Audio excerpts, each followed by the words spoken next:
বন্ধুরা, আমি পবিত্র চক্রবর্তী। দেখো, নতুন একটা ভিডিও নিয়ে তৈরি হলাম। গ্রাম বাংলা পরিবেশ কেমন হয় এর জন্য দেখাচ্ছি তোমরা।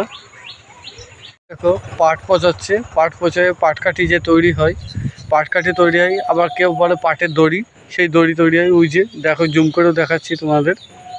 এই যে দেখো, ওই যে পাট গাছ সাইডে, এদিকে পাট গাছ, ওইদিকে পাট গাছ। এই দেখো, এই থেকে পাটকাঠি তৈরি হয়, যেটা হলো কালী পুজো, দুর্গা পুজো, হোম যজ্ঞে লাগে।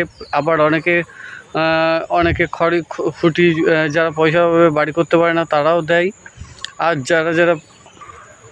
যারা হলো পাটের দড়ি, যেমন রঙের কাজে ব্যবহৃত হয়, কিংবা হলো রাজমিস্ত্রিতে ভাড়া তৈরি করতে লাগে, এই যে পাটের এই দড়ি শুকায়, তারপরে বাজারে বিক্রি হয়। এই যে দেখো, সেই পাট গাছ দেখাচ্ছি। দেখো বন্ধুরা, এইগুলো হলো একমাত্র গ্রাম অঞ্চল ছাড়া দেখা যায় না।